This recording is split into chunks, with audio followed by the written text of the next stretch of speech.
예레미야 44장 1절부터 30절까지 좀 길지만 우리 함께 교독하면서 같이 읽도록 하겠습니다. 제가 먼저 읽습니다. 애굽 땅에 사는 모든 유다 사람 곧 믹돌과 다바네스와 놉과 바드로스 지방에 사는 자에 대하여 말씀이 예레미야에게 임하니라. 이르시되 만군의 여호와 이스라엘의 하나님께서 이와 같이 말씀하시니라. 너희가 예루살렘과 유다 모든 성읍에 내린 나의 모든 재난을 보았느니라. 보라, 오늘 그것들이 황무지가 되었고 사는 사람이 없나니 이는 그들이 자기나 너희나 너희 조상들이 알지 못하는 다른 신들에게 나아가 분향하여 섬겨서 나의 노여움을 일으킨 악행으로 말미암음이라. 내가 나의 모든 종 선지자들을 너희에게 보내되 끊임없이 보내어 이르기를 너희는 내가 미워하는 이 가증한 일을 행하지 말라 하였으나 그들이 듣지 아니하며 귀를 기울이지 아니하고 다른 신들에게 여전히 분향하여 그들의 악에서 돌이키지 아니하였으므로 나의 분향과 나의 노여움을 쏟아서 유다 성읍들과 예루살렘 거리를 불살랐더니 그것들이 오늘과 같이 폐허와 황무지가 되었느니라. 만군의 하나님 이스라엘의 하나님 여호와께서 이와 같이 말씀하셨느니라. 너희가 어찌하여 큰 악을 행하여 자기 영혼을 해하며 유다 가운데서 너희의 남자와 여자와 아이와 젖 먹는 자를 멸절하여 남은 자가 없게 하려느냐. 어찌하여 너희가 너희 손이 만든 곳으로 나의 노여움을 일으켜 너희가 가서 머물러 사는 애굽 땅에서 다른 신들에게 분향함으로 끊어버림을 당하여 세계 여러 나라 가운데에서 저주와 수치거리가 되고자 하느냐. 너희가 유다 땅과 예루살렘 거리에서 행한 너희 조상들의 악행과 유다 왕들의 악행과 왕비들의 악행과 너희의 악행과 너희 아내들의 악행을 잊었느냐. 그들이 오늘까지 겸손하지 아니하며 두려워하지도 아니하고 내가 너희와 너희 조상들 앞에서 세운 나의 율법과 나의 법규를 지켜 행하지 아니하느니라. 그러므로 만군의 여호와 이스라엘의 하나님께서 이와 같이 말씀하시니라. 보라, 내가 얼굴을 너희에게로 향하여 환난을 내리고 온 유다를 끊어버릴 것이며 또 애굽 땅에 머물러 살기로 고집하고 그리로 들어간 유다의 남은 자들을 처단하리니 그들이 다 멸망하여 애굽 땅에서 엎드러질 것이라. 그들이 칼과 기근에 망하되 낮은 자로부터 높은 자까지 칼과 기근에 죽어서 저주와 놀림과 조롱과 수치의 대상이 되리라. 내가 예루살렘을 벌한 것 같이 애굽 땅에 사는 자들 칼과 기근과 전염병으로 벌하리니 애굽 땅에 들어가서 거기서 머물러 살려는 유다의 남은 자 중에 피하거나 살아남은 소원대로 돌아와서 살고자 하여 유다 땅에 돌아올 자가 없을 것이라. 도망치는 자들 외에는 돌아올 자가 없으리라 하셨느니라. 그리하여 자기 아내들이 다른 신들에게 분향하는 줄을 아는 모든 남자와 곁에 섰던 모든 여인 곧 애굽 땅 바드로스에 사는 모든 백성의 큰 무리가 예레미야에게 대답하여 이르되 내가 여호와의 이름으로 우리에게 하는 말을 우리가 듣지 아니하고 우리 입에서 낸 모든 말을 반드시 실행하여 우리가 본래 하던 것 곧 우리와 우리 선조와 우리 왕들과 우리 고관들이 유다 성읍들과 예루살렘 거리에서 하던 대로 하늘의 여왕에게 분향하고 그 앞에 전제를 드리리라.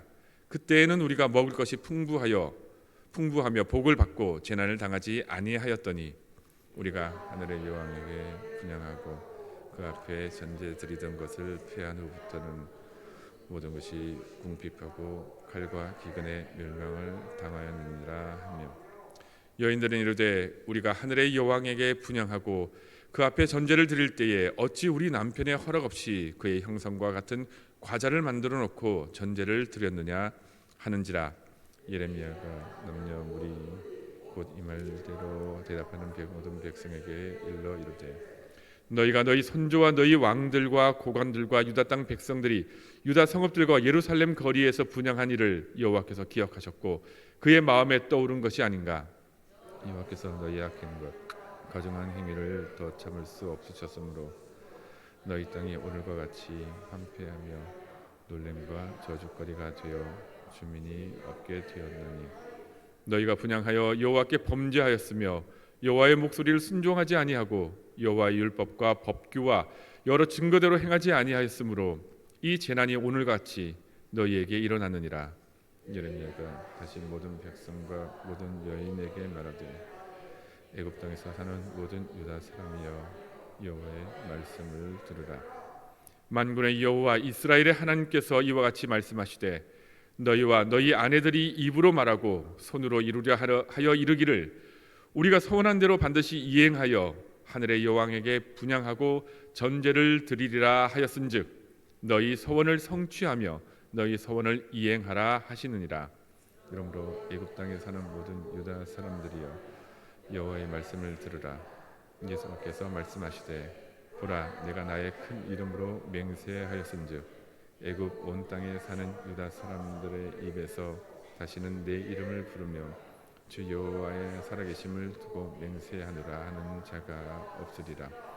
보라 내가 깨어 있어 그들에게 재난을 내리고 복을 내리지 아니하리니 애굽 땅에 있는 유다 모든 사람이 칼과 기근에 망하여 멸절되리라. 그런즉 칼을 피한 소수의 사람이 애굽 땅에서 나와 유다 땅으로 돌아오리니 애굽 땅에 들어가서 거기에서 머물러 사는 유다의 모든 남은 자가 내 말과 그들의 말 가운데서 누구의 말이 진리인지 알리라. 여호와의 말씀이니라. 내가 이곳에서 너희를 벌할 표징이 이것이라. 내가 너희에게 재난을 내리리라.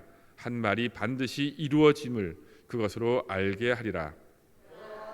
유다의 시드기야 왕을 그의 원수 곧 그의 생명을 찾는 바빌론의 느부갓네살 왕의 손에 넘길 것 같이 애굽의 바로 호브라 왕을 그의 원수들 곧 그의 생명을 찾는 자들의 손에 넘겨주리라. 여호와께서 이같이 말씀하셨느니라. 아멘. 하나님께서 천지를 창조하신 후에 아담과 하와를 만드시고 바라보시는 세상은 참으로 아름다운 곳이었습니다. 천하 만물들이 각기 그곳이 있어야 할 곳에 있었고요, 행해야 할 것을 지켰으며 오로지 하나님과 함께 교제하며 인간의 돌봄을 받는 아름다운 세상이었습니다. 그래서 창세기 1장 31절에는 그 창조 후의 모습을 이렇게 표현합니다. 하나님이 지으신 그 모든 것을 보시니 보시기에 심히 좋았더라. 그러나 이 아름다움은 오래가지 못했습니다. 아담과 하와는 뱀의 꿰매 빠져 선악을 알게 하는 나무의 열매를 먹었고 이후 저주를 받아 에덴 동산에서 쫓겨나게 됩니다. 인류의 역사는 이렇게 시작되었습니다. 그런데 이 비극이 대를 이어 계속됩니다. 아담과 하와의 맏아들인 가인이 그 동생 아벨을 죽이는 사건이 일어납니다. 인간의 역사는 가인의 자손과 아벨을 대신한 셋의 자손으로 갈라져 그 대를 이어갔습니다. 가인의 자손들은 놋 땅에 성을 쌓고 인간의 문명을 만들어 갑니다. 반면에 셋의 자손들은 아담의 계보를 이어서 하나님과 함께하는 삶을 살게 되었습니다. 이들의 역사가 뒤엉키면서 문제가 발생합니다. 가인의 자손과 셋의 자손들이 대를 이어가며 자녀를 낳자 땅 위에 사람들이 많아지기 시작했고 필연적으로 이들은 접촉하기 시작합니다. 그리고 그 만남은 결국 셋의 자녀로 대표되는 하나님의 자녀들이 타락의 길로 들어서는 결과를 낳습니다. 창세기 6장 5절입니다. 여호와께서 사람의 죄악이 세상의 가득함과 그의 마음으로 생각하는 모든 계획이 항상 악할 뿐임을 보시고 땅 위에 사람 지으셨음을 한탄하사 마음에 근심하시고 이르시되 내가 창조한 사람을 내가 지면에서 쓸어버리되 사람으로부터 가축과 기는 것과 공정의 새까지 그러하리니 이는 내가 그것들을 지었음을 한탄함이니라 하시니라. 사람의 마음이 항상 악하고 죄악으로 자꾸만 돌아가려는 이 쓰디쓴 뿌리는 결국 돌이킬 수 없는 참극을 낳고 의인이요 당대의 완전한 자라고 인정받은 노아와 그의 가족만이 살아남는 대홍수 사건이 발생합니다. 어제 아침 우리는 하나님의 말씀을 자신의 성공과 승리의 담보처럼 여기는 유다 백성들의 어리석음에 대해서 살펴보았습니다. 애굽으로 내려가지 말고 약속의 땅 가나안을 지키기만 하면 그들에게 구원과 복을 주시겠다고 하시는 이 하나님의 말씀에도 불구하고 아사랴와 요하난과 그의 백성들은 함께 예레미야와 바룩을 끌고 이집트로 도망가 버립니다. 말씀을 무시하고 자신의 뜻대로 행한 것도 큰 사건인데 문제는 여기서만 끝나지 않았습니다. 이왕 애굽으로 내려갔으면, 그래서 그들이 닥쳐오는 환난을 피해서 잠시 그곳에 머물기로 작정했다면 그 안에서 믿음의 공동체를 잘 이루어 하나님께 불순종한 것을 회개하고 구원을 간구하였다면 얼마나 좋았겠습니까? 하나님의 그 높으신 뜻을 다 이해하지 못하고 다 헤아리지 못하고 인간의 연약함과 두려움으로 인해서 이렇게 행동했으니 우리를 용서해달라고 그렇게 하나님께 무릎 꿇는다면 우리 하나님께서 어찌해서 그들을 불쌍히 여기지 않으셨겠습니까? 그런데 말입니다, 애굽으로 내려간 이 불순종한 유대인들은 이제는 아주 대놓고 우상을 숭배하기 시작합니다. 더 이상 눈치 보지도 않습니다. 그들은 아마도 이스라엘의 하나님이 바벨론의 신 마르둑이나 혹은 이집트의 온갖 신들과의 싸움에서 패했다고 여기는 것 같습니다. 그 하나님이 가나안의 잡신들보다 더 열등한 존재였다고 생각하는 것 같습니다. 왜냐하면 그들의 고향 예루살렘과 유다가 철저하게 파괴되었다는 소식을 들었기 때문입니다. 그리고 이것은 그들이 섬기는 신 여호와 하나님의 실패라고 생각하였습니다. 그들이 끊임없이 우상을 섬기며 하나님께 불순종한 결과가 이것이라고 생각하지 못했습니다. 하지만 하나님께서는 이 모든 결과가 이스라엘의 불순종이 원인이라고 분명하게 짚어주십니다. 우리말 성경으로 제가 본문 2절부터 6절까지 말씀을 다시 한번 읽어드리겠습니다. 이스라엘의 하나님 만군의 여호와가 말한다. 내가 예루살렘과 유다의 모든 성읍들에 내린 모든 재앙을 너희가 보았다. 보라, 오늘날 그 성읍들이 폐허가 돼 그곳에 아무도 살지 않는다. 이는 그들이나 너희나 너희 조상들이 알지 못하는 다른 신들에게 향을 태우며 섬김으로써 나를 화나게 한 죄악 때문이다. 그러나 내가 너희에게 내 종 예언자들을 거듭 보내서 말했다. 내가 미워하는 이 가증한 일을 하지 말라. 그러나 그들은 듣지도 귀 기울이지도 않았다. 그들은 자신의 죄악으로부터 돌아서지도 다른 신들에게 희생 제물을 태우는 것을 그만두지도 않았다. 그러므로 내 진노와 내 분노가 쏟아 유다 성읍들과 예루살렘 거리에 불붙었고 그것들이 오늘날처럼 황폐한 곳과 폐허가 되었다. 하나님께서는 거듭해서 당신의 선지자들과 예언자들을 보내시면 우상 숭배를 멈추라고 경고하셨지만 이스라엘은 듣지 않았습니다. 하나님의 간곡한 말씀을 듣지도 않고 귀를 기울이지도 않고 오히려 더 열심히 우상을 섬기며 죄악에서 돌아서기를 거부했습니다. 그 결과 다윗과 솔로몬의 시대를 지나며 영원할 것만 같았던 이스라엘이 쪼개지고 부서지고 무너지게 되었던 것입니다. 애굽에서 살고 있던 유대인들은 이제 여호와 하나님을 잊었습니다. 그런데 참으로 신기하지 않습니까? 애굽은 이스라엘 사람들에게 억압과 압제의 상징이었습니다.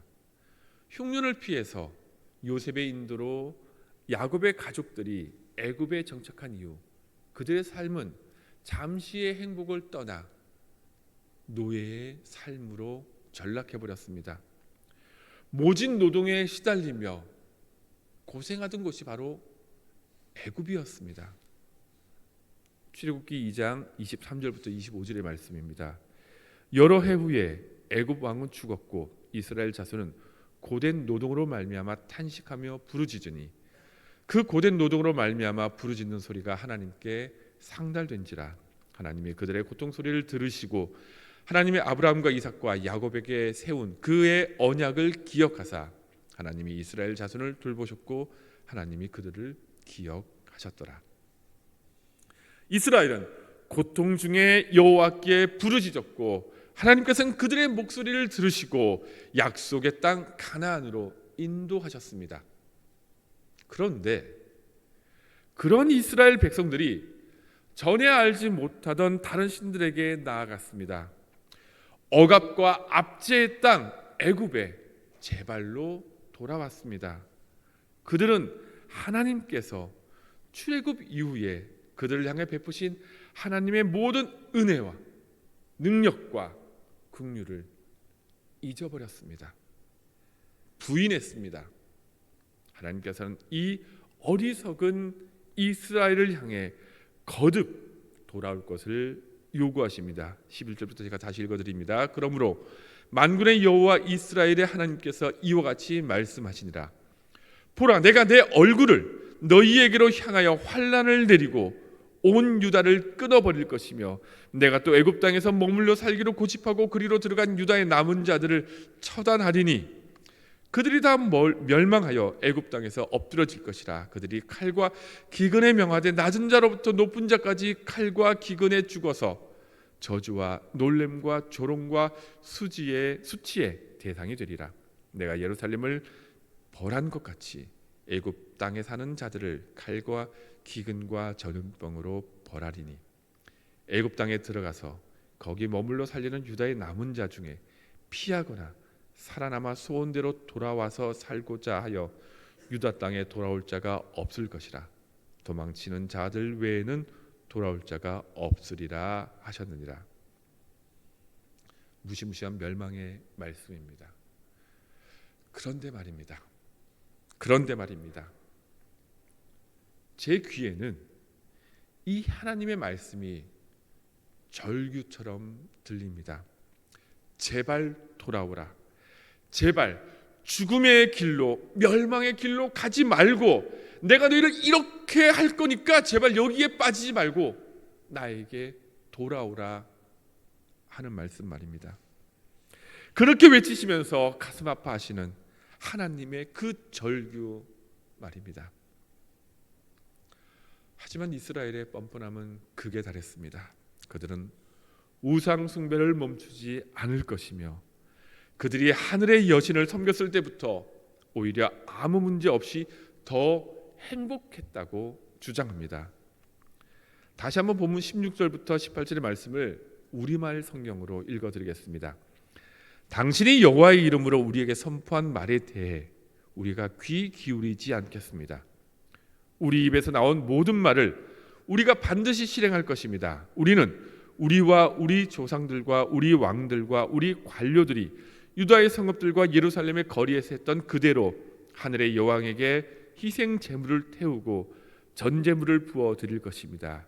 그때는 우리가 먹을 것도 많았고 우리가 부유했고 우리가 어떤 재앙도 보지 않았습니다. 그런데 우리가 하늘의 여왕께 희생 제물을 태우고 전 제물을 부어 드리기를 멈춘 그때부터 모든 것이 부족했고 칼과 기근으로 우리가 멸망당했습니다.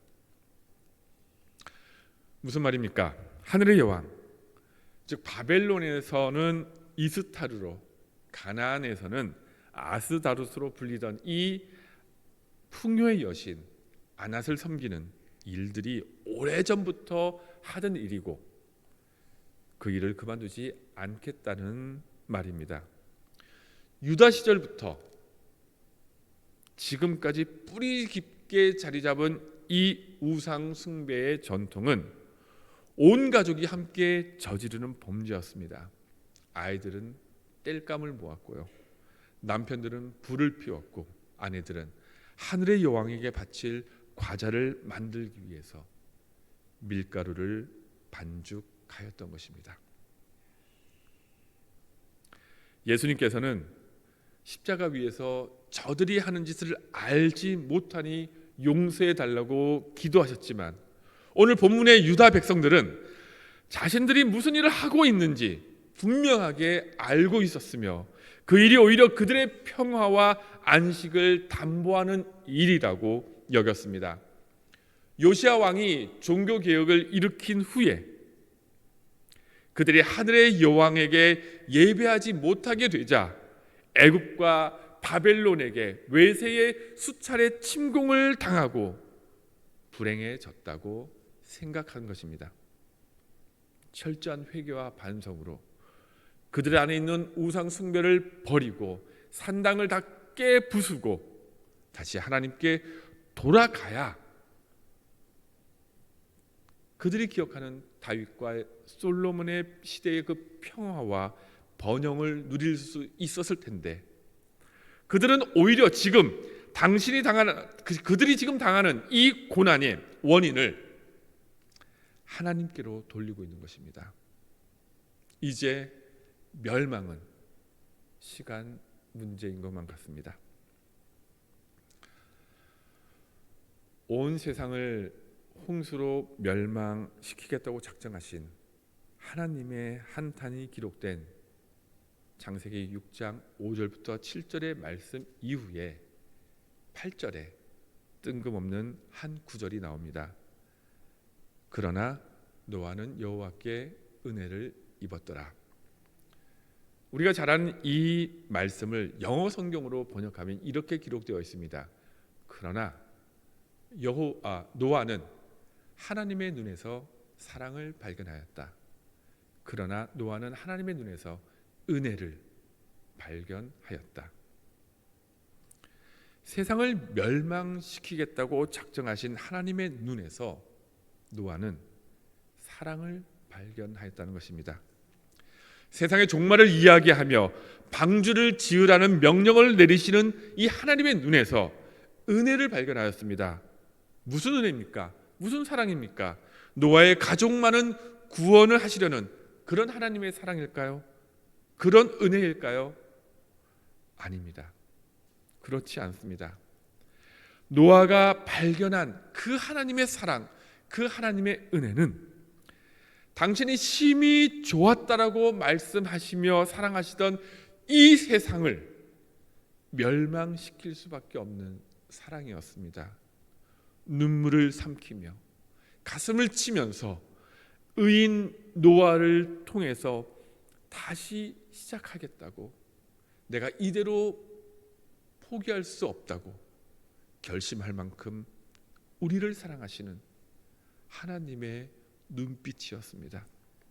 방주가 지어지고 문이 닫히자 하늘에서는 비가 내리기 시작합니다.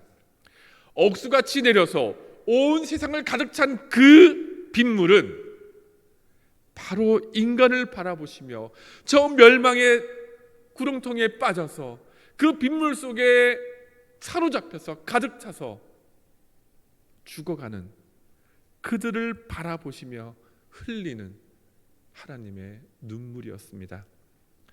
다시는 당신의 백성을 멸망의 길로 물로 심판하지 않겠다고 다짐하신 하나님은 이스라엘을 향해서 참고 또 참으셨습니다. 그런데 그 결과가 어떻게 되었습니까? 25절의 말씀입니다. 이스라엘의 하나님 만군의 여호와께서 이렇게 말씀하셨다. 너희와 너희 아내들이 입으로 말하고 그것을 손으로 행했다. 우리가 하늘의 여호와께 희생제물을 태우고 전제물을 그녀에게 부어드리겠다고 한 맹세를 반드시 실행할 것이라고 했으니 너희의 맹세를 반드시 이루라. 너희의 맹세를 반드시 실행하라. 그러므로 이집트 땅에 사는 모든 유다 사람들아, 여호와의 말씀을 들으라. 여호와께서 말씀하셨다. 보라, 내가 내 큰 이름으로 맹세하니 이집트 온 땅에서 어떤 유다 사람의 입에서도 여호와께서 살아계신 것 같이라고 말해 내 이름이 불려지는 일이 다시는 없을 것이다. 보라, 내가 복을 위해서가 아니라 재앙을 위해서 그들을 지켜볼 것이다.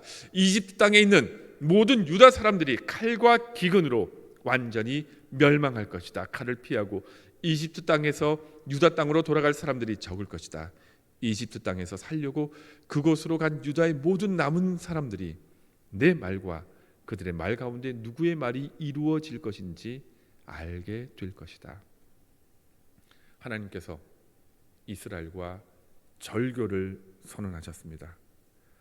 지금까지 참으시고 또 참으신 하나님께서 마침내 내 이름으로 맹세하지 말라고 말씀하시며 더 이상 이스라엘의 하나님이 아니라고 선언하십니다. 또 다른 종말의 선언이었습니다. 또다시 하나님의 눈에 피눈물이 맺히게 되었습니다. 그리고 예레미야의 이야기는 여기서 끝이 납니다.